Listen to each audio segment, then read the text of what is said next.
Let's start with Brady. We continue to hear rumors about what he wants, what he needs, and why he might end up going somewhere else. Okay. Now, full disclosure, I've talked to 3 general managers I call upon. All 3 have said they've heard he's unhappy. They've heard that there's a different idea for what he wants and why he wants and how he wants. But all have said that they have been told he wants to leave. And yesterday, of course, it was announced that he would be allowed to go to free agency because Bob Kraft, because Mr. Kraft believes that if you love somebody, you let them go knowing they'll come back to you. Is it about money? Well, yeah. Yeah. It's about money and trust and how long he can do it for. Right? It's about money, but look, I've saved you money for a long time. If I'm going to save you money for a long time, then at least play the long game with me and pay me a couple extra years and trust that I still have enough in the tank. But it's also about the whole idea of why he stayed in New England, which is to win. I will take less because you're going to put more around me. I said before they should go after Odell Beckham Jr. Yesterday, Jay Glazer said that the Browns are probably going to hold on to Odell. If Jay Glazer says probably, that means definitely, right? We have learned several things during my nearly 3 years here at Fox Sports Radio. And the one thing which I previously believed and now I know is that if Jay Glazer says it, is damn well going to happen. He says probably, that means definitely. Okay, so I still think the Patriots should consider signing Greg Olsen, who's a free agent. There'll be other tight ends as well, maybe not as accomplished as Olsen or as bright as Olsen. Later on, I want to talk about Stephon Diggs and the possibility of a divorce there with the Minnesota Vikings. Diggs is the second highest cap hit on the Vikings, who are kind of capped out and believe they need to add some more pieces for Kirk Cousins, and you're not getting rid of Kirk Cousins. Plus, they got to pay Dalvin Cook at some point. The point is that Brady is to that point that LeBron is at, right? Like LeBron previously said, hey, I want a super team, but I want to be the best of the players on the super team. No one challenged that when it was D-Wade, LeBron James, and Chris Bosh, it was LeBron's team. LeBron was the go-to guy. LeBron, by his own estimation, by his own words, set out this year to make it Anthony Davis's team in terms of their go-to score. Now, the reality is LeBron's still gonna take the big shot or make the big play in a big playoff game. But the fact remains that LeBron did try and go out and get Anthony Davis. Why? Because at this point in his career, at 35 years old, he knows he needs help. And the same is true for Tom Brady. Here's Tom Curran. He's an insider for the New England Patriots, or insider of the New England Patriots, right? Here's Tom Curran yesterday. It's about this. Very simply, Colin. He wants to get to the line, be under center or in shotgun in 2020, and look across at the defense and say, you know what? I got an app for that. I got a guy here. I got a guy there. I know we can execute on this play that's going to work. And he hasn't really felt that way the last 2 years. So it hasn't been a lot of fun offensively. So it's not about the money. It's about the opportunity to enjoy the football, to enjoy the offensive side of things, to not have to throw it away 6 times a game or run for his life or not know exactly where his receivers are going to be. So that is the surrounding cast is as important or more important than the money. There you go. As important or more important, which means as important. I want to get paid. It's not about getting paid for 1 year. He wants multiple years, and he wants guys around him. And the reason he's going to stretch it out to free agency is not just so that he can get some leverage, but also don't just tell me, show me. Go out and get some dudes. Show me that you can get some players. Rookies won't work. This is exactly like LeBron. You can't do it through the draft because you're not going to win in the playoffs with rookies. Young players, it just doesn't work. Not in Tom Brady's system. So I think we're beginning to get a clearer sense of what and why Tom Brady is unhappy and how he believes the Patriots can make it work. Meanwhile, you're hearing lots of teams floated. Chargers, well, it's LA. They got to fix the offensive line, but they have weaponry. Cowboys, big name, huge brand, really good offensive line, good talent around them. Those are the only two, maybe the Raiders. Now, none of them fit because he'd have to teach them a new offense. And while that seems simple to many people outside of football, inside football, they'll tell you that's really, really hard, considering the 20 years he has in the same verbiage. But he's willing to do it if he doesn't feel like he has anybody good to work with. Remember when LeBron left Cleveland, was it about Dan Gilbert? Sure. Was it about getting to LA? Yeah. But it's also about game one, he put on a Herculean effort, and he's working with idiots, right? J.R. Smith doesn't know time and score. And he just had a look on his face like, are you kidding me? Which, even if Tom Brady is aging by all of our estimation and by Father Time standards, it doesn't mean that he doesn't feel like at some point he should work with the best.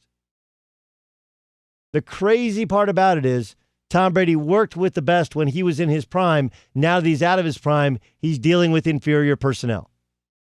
When the opposite is how you can actually still succeed. Tom Brady wants money. He wants respect, but he also wants guys that can win, that can make him look better instead of vice versa. He probably feels like in his entire career, he spent lifting up guys that are good and making them great in the system. Now he needs guys that are great, making him look better in the same system. It's reasonable. Reasonable. And it's, for the record, it's hard for the Patriots. It's hard to find that the right guy, the right fit, the right salary, and a team that will actually do business. Earlier today, Ian Rappaport of the NFL Network said the Cowboys are working towards getting a long-term deal done with Dak, signed before that March 10th deadline. He pointed out it's not a real deadline because you can continue working towards a long-term deal after that date, but it would prevent them from using the tag from somebody else. That somebody else would likely be Amari Cooper. Remember, the Cowboys in 2018, they were 3-4 before Amari Cooper. 3-4. And Dak had 8 touchdowns, 10 turnovers, 4 interceptions, 6 fumbles. He was a mess. They get Amari Cooper and they make the playoffs, right? This was coming off a year where Ezekiel Elliott, this is 2 years ago, was suspended for 6 games, and they went from a playoff team to an also-ran. And it was about that time that we realized that Dak now is frankly what Brady is now. And like, look, dude, he needs some guys around him. When you have Amari Cooper and Ezekiel Elliott and a healthy offensive line, Dak Prescott's a good enough quarterback. When you don't, he's kind of just a guy. And so what the Cowboys are telling Dak is, hey, look, easy way or hard way? Easy way is, let's just get this thing done, get it done quickly.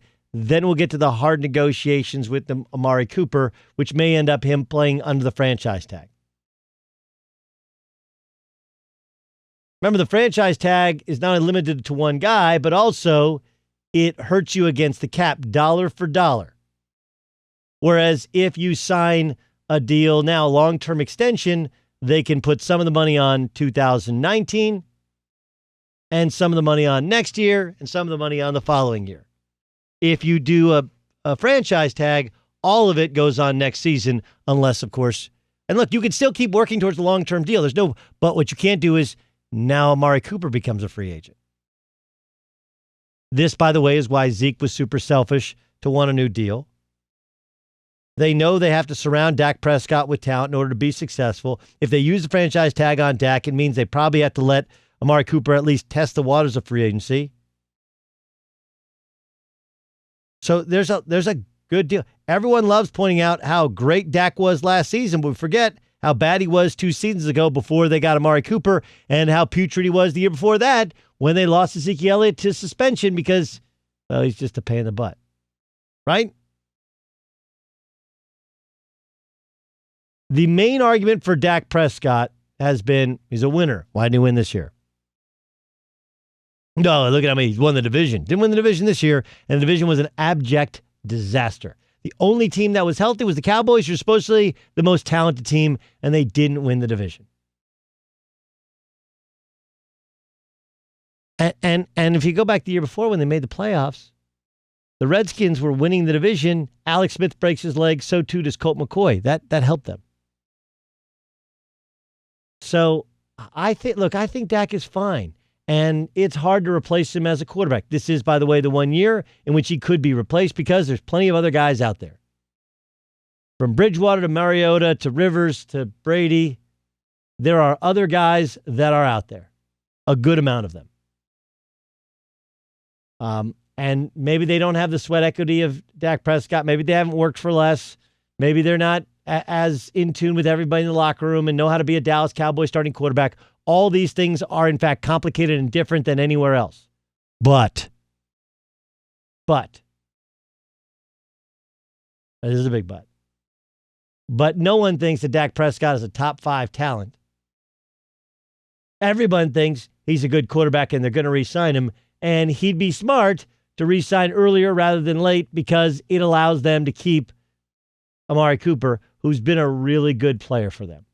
Struggled at times this year. Struggled at times 2 years ago with the Raiders. 3 years ago with the Raiders as well. But still a damn good player. They tried do you remember, we went to Cowboys camp the last 3 years.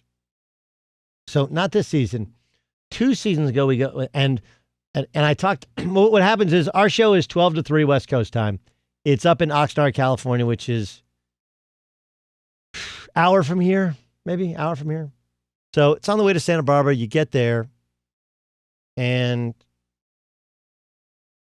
you get there, and you go and you talk to people, and you're like, I know a couple Cowboys, know a couple players, talk to them off air, know a couple coaches, talk to them off air. Anyway, you go and do that, and they're all like, our plan this year is we're just going to find the mismatch. We don't have a 1, but we have a whole bunch of 2s and 3s, and we're going to use different formations and find the mismatch and be really clever and creative because you got a great run game. They're going to play us in man-to-man, crossing routes galore, blah, blah, blah, blah, blah, blah, blah. That they all had their talking points, and they were all the same. Didn't work. I was like, man, we need to go. And then they went, and everybody said, you can't trade a first-round pick for Amari Cooper. They did.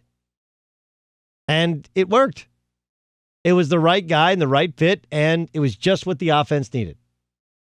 Just what the offense needed, because now their number 2s became number 2s, and their number 3s were really number 2s, and it got to be really good. But Michael Gallup is not a number 1. He's not a star. You know, they haven't found, and there's no one else outside of Amari Cooper who you feel like deserves a double team. So you want to keep him. And by the way, you want to keep him at a reasonable price. He's not Michael Thomas. And if he doesn't want to play ball, you can franchise tag him, and it's not going to kill you crazy as a wide receiver.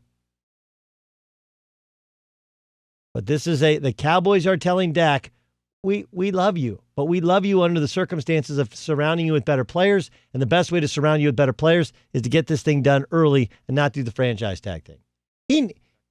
He knows that. Now, he also knows that he believes that the best way to get a bigger payday is to wait, and he might be right.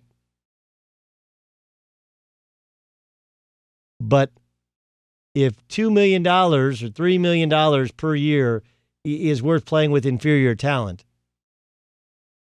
I don't know if I agree with that one. You know, Daniel Jeremiah joins us every week, and he talks about tractors and trailers. Tractors are leaders. Tractors pull a franchise along. Trailers are along for the ride. Everyone concludes he's a trailer. Everyone except for Dak, obviously. All right? There's a lot of guys who it's not bad to be a trailer. At least you're on the convoy heading towards somewhere successful. Kirk Cousins, trailer. Jared Goff, trailer. Carson Wentz, tractor. Right? Aaron Rodgers, tractor. I mean, Carson Wentz had no one. And they beat the Cowboys. They won the division, and he pulled that team along. Pulled along. he was going to be the MVP before he hurt his knee when they won the Super Bowl. Hey, what up? Doug Gottlieb here. Make sure you subscribe to our YouTube channel here at Fox Sports Radio. You can catch my show, all the shows on Fox Sports Radio, unique interviews, strong takes, just interesting discussion on the sports topic of the day, of the week, of the month. It's all encompassing. It's everything you need right here on YouTube. Subscribe.